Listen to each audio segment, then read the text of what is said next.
go. Let's go to space.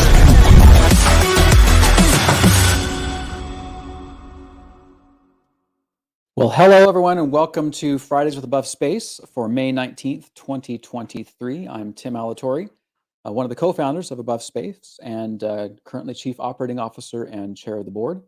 And it's a pleasure to have you all with us today. We have quite a number of people watching live. This invitation went out to all of our investors who've invested over $1,000 or more in our previous rounds. So I'm assuming that's who's on this call. And I look forward to taking your questions later. So thank you so much for being here. As always, we greatly appreciate your support and your continued investment and all that you're doing to help this effort. We do these calls for you. And so hopefully this is something that you'll find beneficial. Lots of exciting news today. So we're going to jump right in and get to it. And then we'll take your questions. So just to recap again, because we're still getting questions about this, and there's been a big shift. So we are now above space. Now, I think some of the confusion comes in of what's the difference between above space development and above orbital. I think the important thing is to know that just the above brand is the entity, and how we're breaking out all the legal structure really is a function of management and strategy. Above space development is the parent entity that everything else falls under, and your investments transferred from Orbital Assembly Corporation, which was a California corporation, to Above Space Development Corporation, which is now incorporated in Delaware. And then Above Orbital and other subdivisions, which will fall under Above Space Development, are all subsidiaries to that parent company. So Above Orbital is the entity that took over the manufacturing and development of space platforms, automated and crewed. And there'll be other pieces to that above family. But just want to remind you again, that's happened. We are excited for the brand rollout and really the reception. I think everybody who's heard of this, whoever talked to, has been really supportive of the shift. And we think that it really does capture what we're trying to do, which is to rise above, get more of us above, elevate the conversation around space commerce, space travel, who gets to go to space.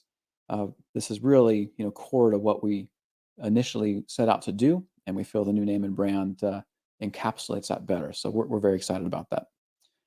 Also, big news. I talked about this in our last video. We were, I think, days away of signing the lease the last time we did our update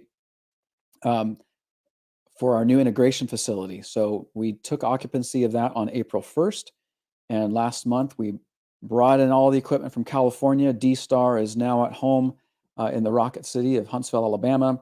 And we started actually this last month, we placed the first of our newly fabricated equipment in the new facility. We started doing acceptance testing.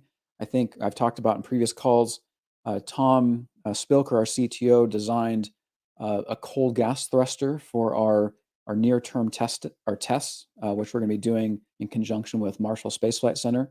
We received those. We've been doing the tests of those thrusters in our facility, and excited to get new hardware there. There's going to be some new pieces arriving this week. Well, actually, today's Friday, so next week, and then we'll be moving in there. So more images to come as we get settled in, and we'll be doing a ribbon cutting next month, and looking forward to doing some investor events at the facility. I have a feeling we're going to outgrow it really quickly, but for now, it's serving our needs, and scaling responsibly is a key to what we're doing here. Also, we continue to work with Space Force and Air Force through the AFWERX program, and we have placed major orders for hardware for the large Phase 1 SBIR contract that we announced last month. And we also have a new contract, another SBIR win, working with Air Force in the development of thin film solar panels, photovoltaics, and developing the capabilities to build solar panels on orbit. And we're actually working in conjunction with one of our other partner companies. And it's very exciting. So we have actually, I guess, two of our different partner companies we're now contracting with for these two different SBIRs. And it's great to not only have us having work, but also getting our friends some work. and so those projects are moving quite along. We also have a third project, which we're developing at our facility, which we'll be doing to test those coal gas thrusters as well as our control algorithms for rotating platforms and developing capabilities for artificial gravity. So really excited about that. That's going to be actually happening at the Marshall Space Flight Center next month, and we can announce now we have a signed Space Act agreement with NASA, specifically with Marshall Space Flight Center. This is an umbrella Space Act agreement. So basically, the process of getting these agreements is long and tedious, and it has to go through national headquarters in DC. And so we're grateful for this umbrella Space Act agreement because this really opens us up to be able to do a lot more work with Marshall in a lot quicker fashion. The first annex to this agreement is to do these flat floor tests. And I might have explained this previously, but if not, I'll explain it now. And if so, it's repeat. But Marshall has what's called a flat floor, and it's a very level surface. It's very large, actually. It's large enough that they've done tests there for docking procedures going back to Mir, I believe, Skylab, or it's been there for a while. But everything that's been happening with Dragon docking to ISS and Starliner, those tests happen on this floor. So it's a historic floor. A lot's happened there, and we're going to be testing our control algorithms. We have a test article that will spin up and spin down and move in different ways to make sure that our control systems are behaving in a frictionless environment the way we anticipate they will. And I'm sure there's going to be some iterations, and we actually have 2 subsequent tests that will be happening in the coming months, building on these initial tests. And this will all lead to an orbital test, which we're planning hopefully as soon as next year to test rotating platforms on orbit, and again, testing our artificial gravity control algorithms in a free-flying space, in outer space. So this is very exciting, and we're grateful to officially have in writing a partnership with NASA. They've been so supportive, with us for quite a while now, and it's just a process of getting the legal side of things caught up with the friendships. Really, we have a lot of friends over at NASA. Also, just wanted to give a shout out to the Satellite Chasers app. One of our investors, Austin Griffith, has put a link in his app through now until the close of our raise on June 1st.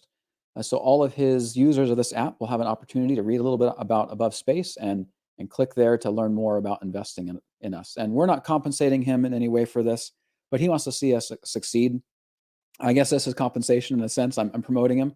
The app's really cool, actually. I installed it, and I was able to instantly see what satellite was overhead of where I was at, and where ISS was, and when the next thing was going to pass overhead. So if you're into tracking or interested in seeing whatever is flying over your head, this is a great way to do it. And he's got a whole kind of like social side to that as well. And if you want to learn more, you can Google Satellite Chasers. It's available on Google Play and Apple iStore. And just big thank you to Austin for doing this little piece to help get the word out there about what we're doing. And with that, we do have our raise going on still. We did extend it a couple days till June 1st. And we have, as of today, I think we have 64 of our previous investors who have taken advantage of the share warrants. Now, there's several thousand of you who are eligible. So hopefully this word gets out and you'll take advantage of this. There was a question that came through of, are you doing this basically as a big thank you to our early investors? And the answer is yes. I hate to speak in absolutes and say things will absolutely happen or not happen, but the way the business is progressing and the things that are currently in negotiations and in process, I would be very surprised if we did any sort of Reg CF raises after this year. This will most likely be the last of those types of raises. And so, this is also the only time that if you're a prior investor, you can get access to these share warrants. So they won't be available after this. I'm fairly confident in that. And so we really want to give back to our existing investors. This, more than likely will be the last time that you'll be able to participate in getting equity in the company. And at least, in the near term, if we go public at some point, that changes, of course. But while we're still publicly held, this will be the last of those opportunities, more likely than not. Again, don't want to say definitively because the business climate is always changing. But right now, we are selling shares on the Silicon Prairie platform. To get there, you go invest.above.space, and the share price is $2.25 a share. Just a reminder that that share price was actually set in part based on that first SBIR contract we had. And since then, we've now got another Air Force contract, and we've got, agreements with other partners. And so all things, going per plan, I would imagine that price will go up in the future. And the perks, we have gotten a couple questions about the perks. So the one that people are most interested in is the engraving of your name on our space hardware. And that is for investors who invest around $10,000 or more.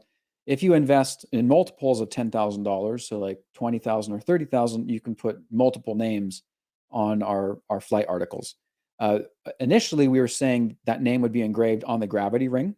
And since the gravity ring has now been replaced just with the Phase 1 Pioneer station, your names will go on that. And I would imagine we're going to try to get your names also on whatever test articles go up before then. So you'll probably get your name on a few things, but your name will be in space, and we want it to be on something that's historic. So we are committed to that. And when this raise is done and when all the share warrants are exercised, we'll then look at what dollar level of investment everyone's at, and that'll determine how many names you can put on hardware. One thing that I think probably is not stated enough is this new platform will allow you to buy and sell your shares. Now, there's terms and conditions that apply, and more of that will come out as the platform launches, or the trading component on the platform launches. One of them is you have to hold those shares for at least 1 year, and that is a requirement set by the SEC.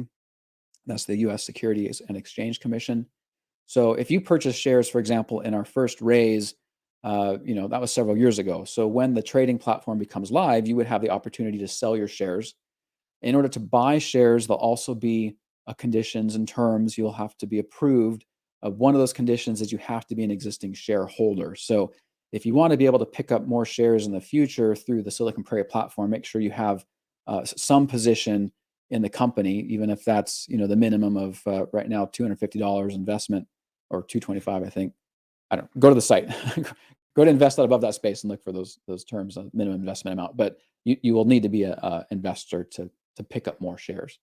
But that will be something that will be available to our investors, to where you'll be able to, if you want to cash out and sell some of your shares to see a little return, or you want to pick up some more shares, that's a really exciting opportunity that will allow you to do that before we go. If we were to go public, you would be taking advantage of that before that, right? So that's really exciting. There have been some questions about the share warrants and how those work. And I put some of those questions in the end here, which we'll get to in a minute. Just wanted to run through these scenarios again really quickly and maybe point out some areas where I'm getting questions quite a bit. So in the last call, we talked about an example with Samuel, a theoretical investor who, he invested in the current raise. He bought 225 shares. Oh, I guess that might be the minimum, 225. $225 to get 100 shares. In the prior raise in April 2021, he invested $500. So he initially purchased, with the adjusted, reverse split that occurred, 400 shares at $1.25 a share. So you would qualify, the theoretical Samuel, could qualify for a potential of 400 shares. Now, in this scenario, he's only purchased 100 shares.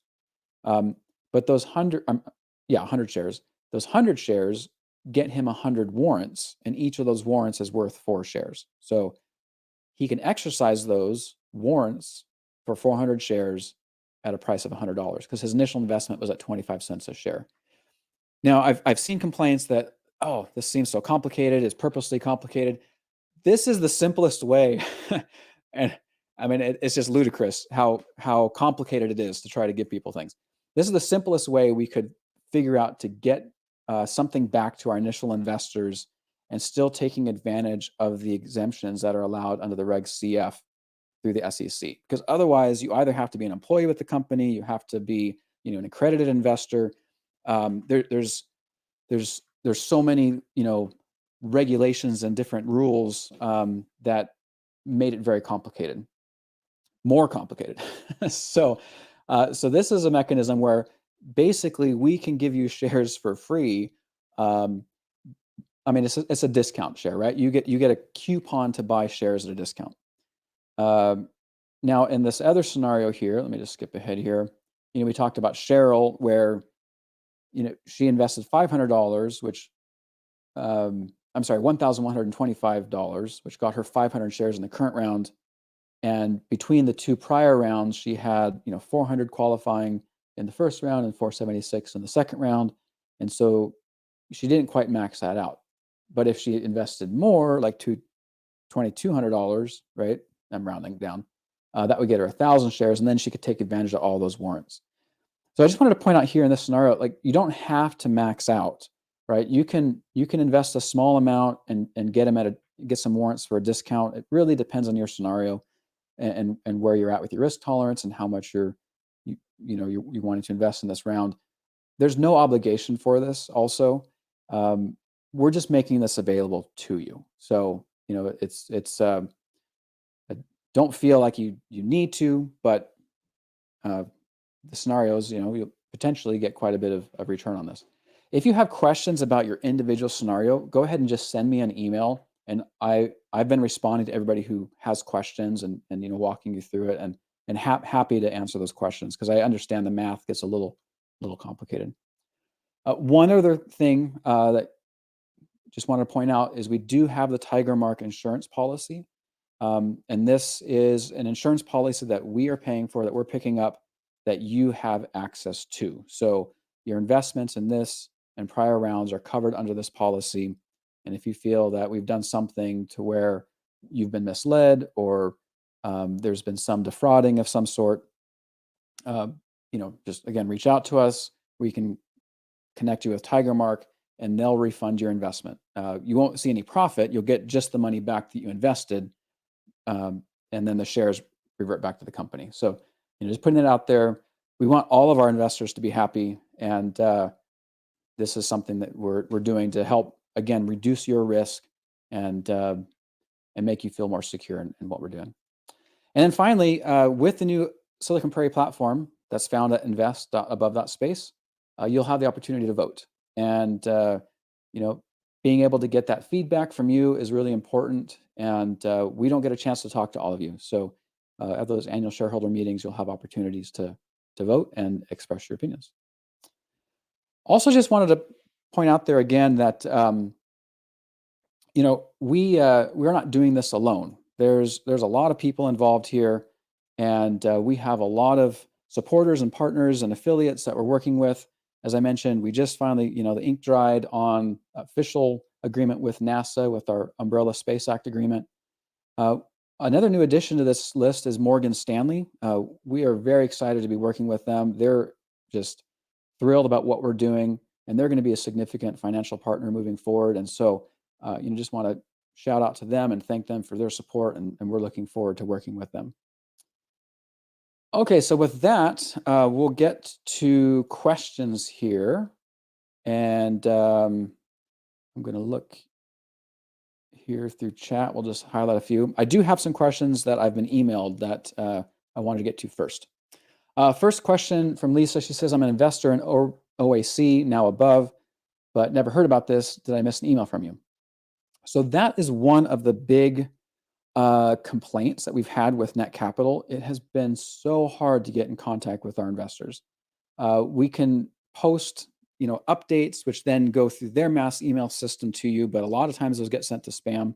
Net Capital didn't give us any of your contact information. We have currently close, I think it's less than 3,000 investors, but we only have like 800 of your email addresses. So you probably did miss an email from us.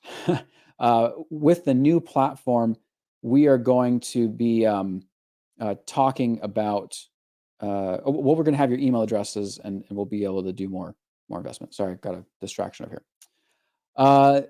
Okay, question from John. When investing in this latest round, are we investing in the whole company or a subsidiary portion of the main company?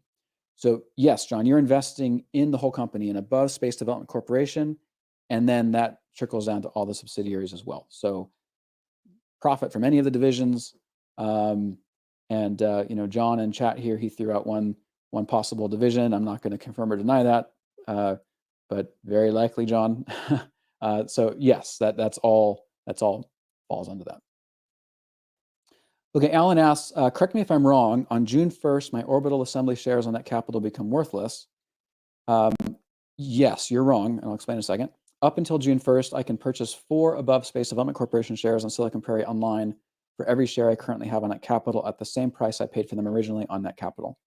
So this is an area where, yeah, there's some confusion here. So you are under no obligation to invest in our current round. If you invest nothing in our current round, we're still going to migrate all of your records over to Silicon Prairie. Your investments actually aren't held by Net Capital. Net Capital is just a platform that connects to a transfer agent who is the official kind of record holder for your investments. And they're just keeping records on our behalf. So we're now working to get all those records transferred to Silicon Prairie, and then Silicon Prairie, through invest.above.space, becomes that dashboard where you can track and see your investment. So there's no loss there. We're just transferring platforms. It's like, transferring email providers. We're migrating all the email over. You're not losing anything. It's just where you log in, it'll be different. So up until June 1st, you can't purchase warrants. What you're purchasing is a single share at $1.25. And at the end of this raise, we'll grant you a warrant, one warrant for every share. And then those warrants between now and January 1st, 2025, you can exercise those through the invest.above.space, which exercising means you purchase them and you can exchange those for stock. So there's a couple of steps in there. And again, I get that that's confusing. So today we're selling shares for $2.25, but you'll be granted warrants. What you can think of as a coupon that will allow you to buy shares for either 25 cents or 42 cents. Okay, next question. Ed says, do I maintain the ability to qualify the potential warrants at the $2.25 price at any time all the way through January 1st, 2025? Or am I only able to gain qualified warrants during specific funding rounds? And or is the price to churn potential warrants into qualified exercisable warrants always going to be $2.25, or does that fluctuate with market price?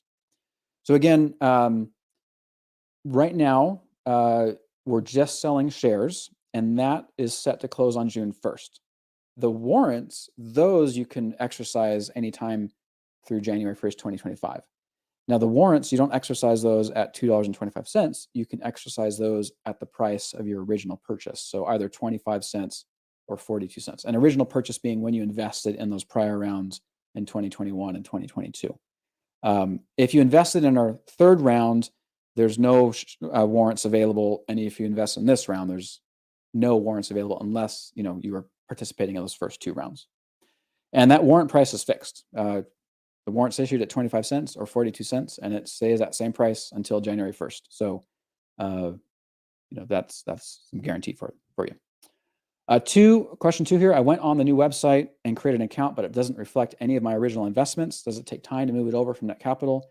And when can I expect to see it there? So right now we are in the process of doing that. We anticipate shortly after this raise closes, so sometime in June, all those investments will be migrated over, and you'll start to see those there. And then question 3, is the Tiger Mark insurance an extra cost, or does it automatically come with the investment? And no extra cost to you. It comes with your investment. So that is another gift for you. Aiden Hurley Kalichi, who's a regular to our calls here, he couldn't make it today, but he was wondering if I could give an update on the timeline for this year and next year. So I can give some key highlights, but the timeline is always evolving based on opportunities that arise. So right now, as I mentioned, this next month, we're going to be doing our first tests at Marshall on their flat floor, and that is a small scale demonstrator of our rotating platforms for software testing. We are also this year going to be wrapping up the first of our Air Force contracts and making significant progress on the larger $1.7 million contract. Now we've finished actually milestone 2 on that project, and we're getting close to finishing milestone 3. So we're making really good progress on that. They'll be testing for that hardware more than likely this year, probably by the end of this year. That's the beamed energy platform. And then there'll be some post-testing analysis and things that roll into next year. We're also working on 3 separate orbital missions. These are smaller commercial missions to provide some artificial gravity services to our customers, as well as do some hardware development for our larger rotating space platforms. And those, the first of those, well, we've got 3. I'll leave it at that. Those are being developed right now. There is a possibility 2 of those 3 will launch before the end of next year, and the next one shortly thereafter. So that's what we're working on right now. That's kind of on the books. There's also some other exciting things, and I'm always saying there's exciting things because there is. We're in talks with people all the time. There's a lot of interest. It's just takes time to get everything in line. There's some other things that may accelerate our time frame on larger stations quicker than that, but in the meantime, we're moving forward with these smaller commercial platforms to get cash flow positive and to start seeing, for you to see return on your investment. Let's see here. And I think, there's one more. Doug, he asked, has your team been able to calculate the number of launches, let's say Falcon Heavy, that would be required to get all the parts up there? Now, I didn't quite clarify, Doug, what he was talking about, all the parts. I'm thinking our stations. So Station in a Box, which is the first phase Pioneer station, that takes a single launch on a 5-meter diameter fairing. So that would be Falcon 9 or similar. And then for the completed Pioneer station, we're not ready to release that number yet.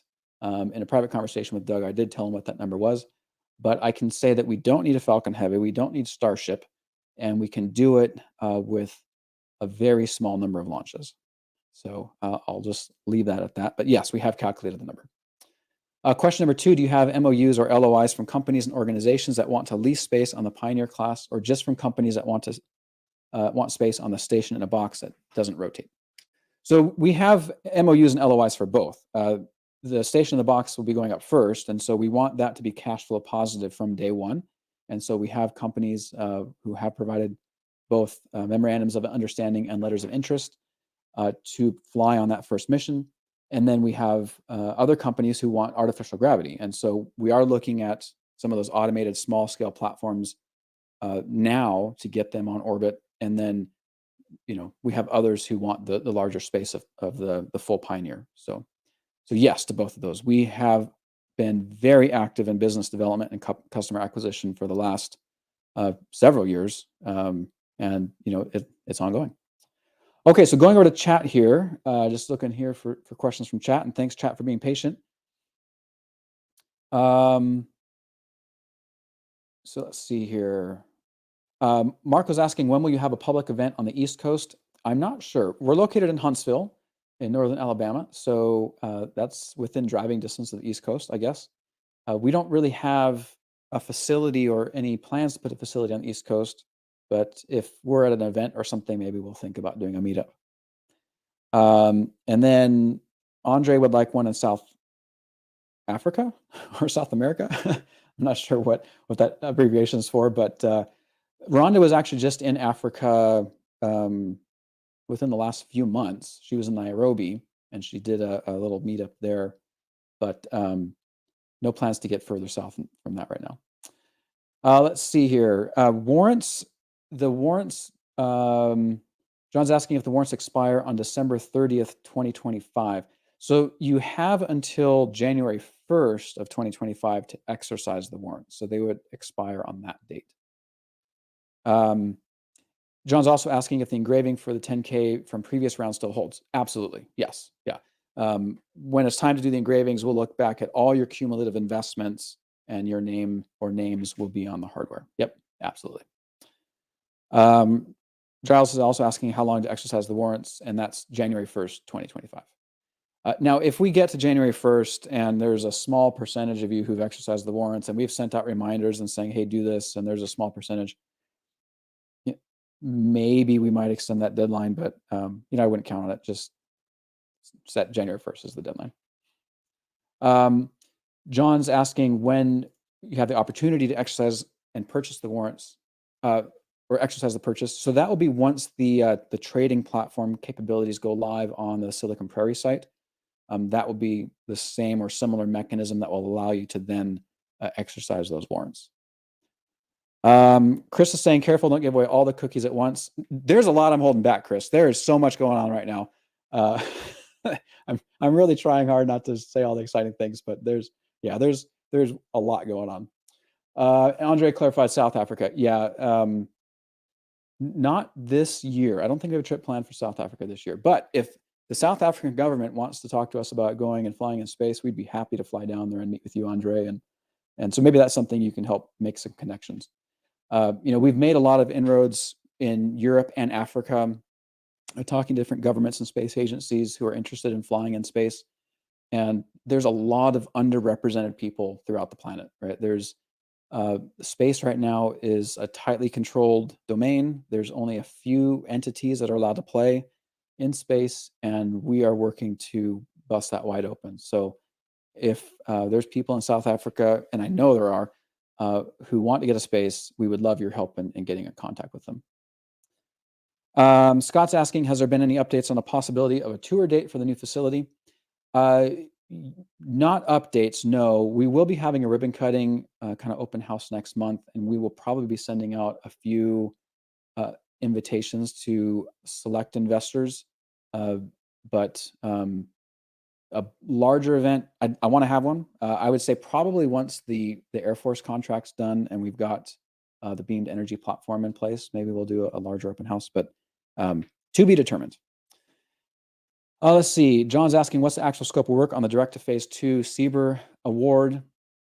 I can say that it is to develop a rapidly deployable large structure for the purposes of receiving beamed energy. I think that's a safe explanation of what it is. It's building off of our technology that allows us to build space stations. And so it's just a different application which will allow us to rapidly deploy structures in space. What's the time for station in a box fabrication in 2023? I really hope so, John. We're pushing on that. We have a number of different things in the pipeline, and if any of those kind of comes to fruition, then we will be seeing the first components of station in a box starting this year. Yep. And then John's also asking, what are the large financial needs to be met by venture capital? Well, so that is a large and varied question. Right now, the need for investment would be to fund some of these first near-term AG, artificial gravity missions, the autonomous missions. We've got customers who are willing to pay and want to get moving, and so we just need a little capital to kind of get us over the hump of them feeling confident to move forward with us. So that would be probably the near-term piece there. And then also, moving on to station in a box and getting that going. One last question from John, and I'm late for another meeting, but I'll take this one. He's asking what my impression is on our competitors. I won't mention them by name, or maybe I will. He's asking about VAST and what our thoughts are on VAST. So I don't know what VAST is really doing. I'll just say that. We've seen what they've put out publicly, but there's one thing that I think you can be certain of with everything us and our competitors are putting out is we're all holding cards a little close to our chest. We're not revealing everything that we're doing. So I think what VAST is doing is not providing any realistically usable artificial gravity in a time frame that we couldn't beat. Right now, we are on track to provide usable artificial gravity much faster than them. Now, I think one thing that they have in their arsenal right now, which is a pretty big weapon, is they've got a lot more money than us. So if they're really building what they're saying they're building, I think we can still uh, get up there faster than them. But I have a feeling they're probably going to come around and make the same conclusions we did uh, 5 years ago, sometime within the next year, and then they'll probably pivot. So we have, from an engineering design standpoint, we still have, I think, a very healthy head start on them.